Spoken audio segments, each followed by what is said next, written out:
us out, but okay. We'll try and, if possible, to get Bolus back, and because there's some unanswered areas that we would like to get clarification on. But well, now we've got Professor Emmanuel Osodeke, who is the president of Academic Staff Union of Universities. He joins us this morning as well, because some lecturers were sacked, and non-academic staff, I think about 2 of them, making 18. So, Prof, good morning. Thank you for joining us on the program today.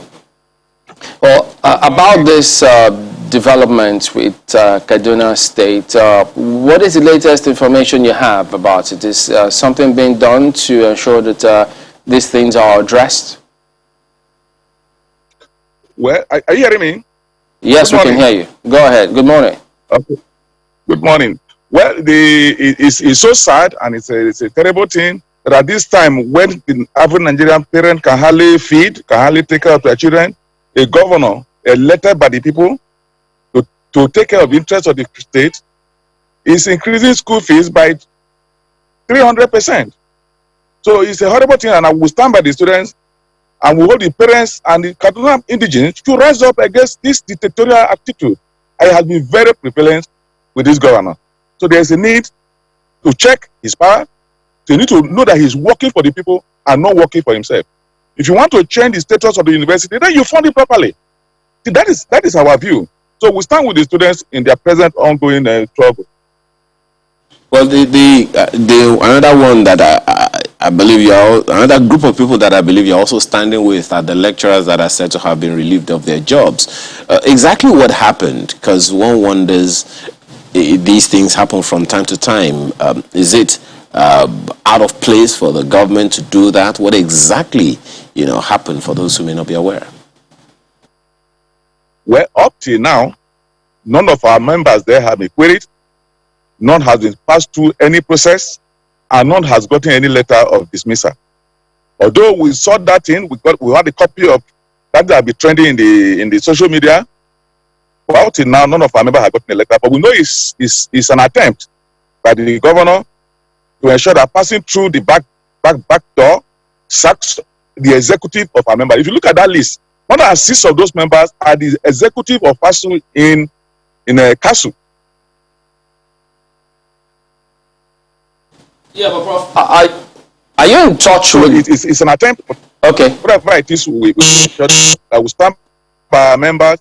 We ensure that whatever vice chancellor is not implemented. Well, are you in touch with the vice chancellor? Because there are those who said that well, he perhaps knows a thing or two about what's going on. My branch there have met with the vice chancellor, and he denied it. He denied that he didn't do any of such thing. But we don't believe that is correct. But we are still waiting. The branch there is in touch. Our zonal structure is in touch, but he denied that he did not. That letter don't emanate for him.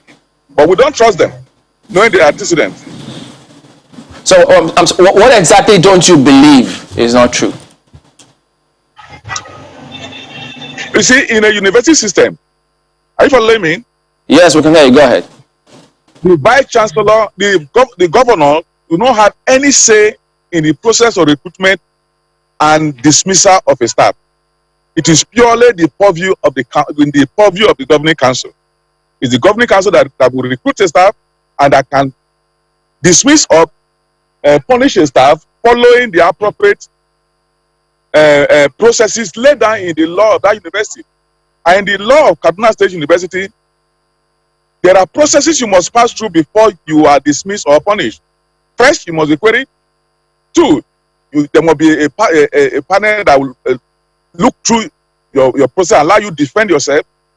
And then it goes to the governing council, who will also pass through the same process to ensure whether you are guilty or not, to give you a point to defend yourself before actions are taken. But in this particular case, none of our members have been queried.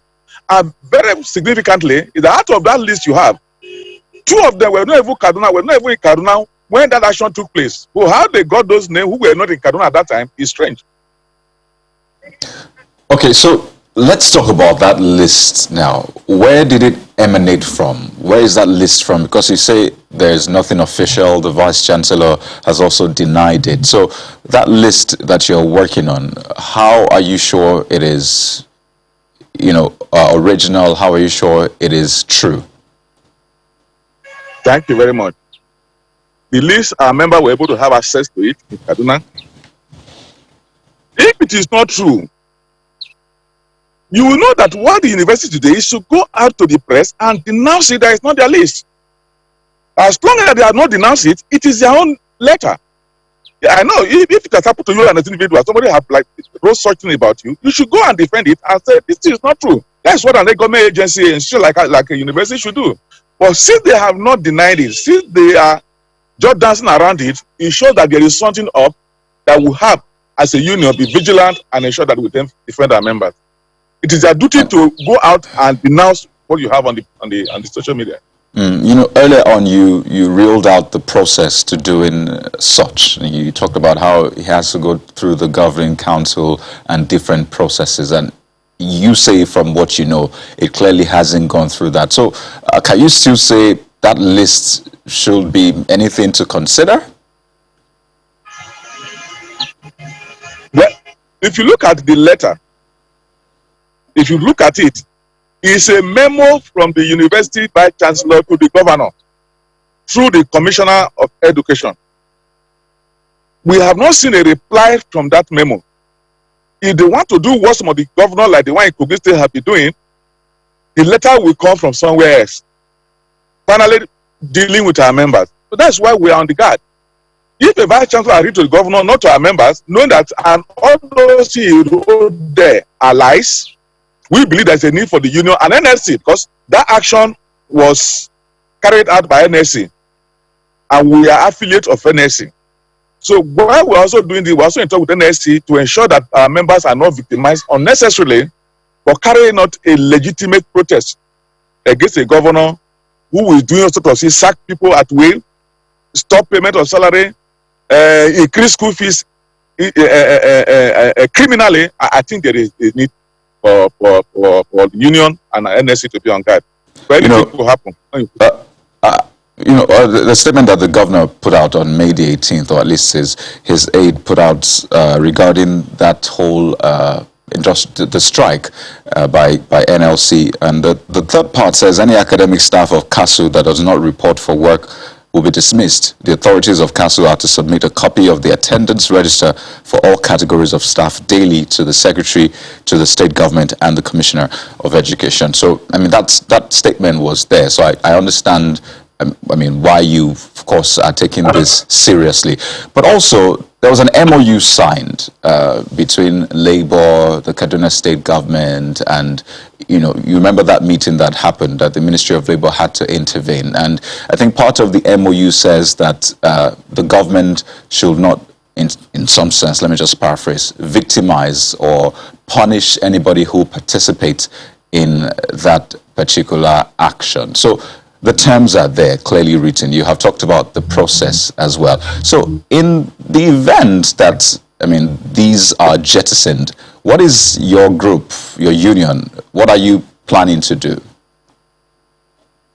Well, that is strategic. We will follow our process and take action. It's strategic. We will watch them. If they take it as a union, we can fight for our members, and we ensure that our members' rights are well protected. The governor have no right whatsoever to indicate, to direct a vice chancellor that deal with somebody who is not come to work at a particular date. I don't think he has that right. As an academic, we have three functions: teaching, research, and community service. So on that day, some of our colleagues must have gone for research somewhere, must have gone on to do a community service. And you say you should sack him because he didn't come to work that day. Academic staff are not like ordinary civil servants. Your work is from 8 in the morning till 4 in the evening. The work of the academy is 24 hours. So that is the difference. So you don't have the right to say anybody who did not come to work a particular date, you should punish him. It is not done anywhere in the world. All over the world, it's not done anywhere. Where a professor or a lecturer must come to work between 8 and 4. In many universities, by 6 you are still teaching. By 6 you are teaching. By 8 to 10 in the night, you are grading script. So it doesn't make any sense anywhere. They are just humiliating the Nigerian university system. And I think that should stop. And we should count on media like yours to ensure that this attempt by governors to humiliate the academic, to destroy our system, to make it not competitive with other universities in the world should be stopped in Nigeria. And that's what they are doing. There's no way in the world where a governor or a president will say, sack a lecturer XYZ. It's not done because you are not following the law. All right, Prof. But has there been any meeting between maybe your leadership and that of the government about the matter? Any scheduled in the future? There is not for now, because we don't have any business meeting with the governor, because he has no role in the university. He has appointed the governing council that we should interact with. If you have a problem, you should call the governing council. But we are interacting with the university administration, and we do hope that what they are telling us that thing is not correct, that thing is fake, that is actually what they are saying, what it is. Thank you very much indeed, Prof. We'll be back in just a moment. Don't go away.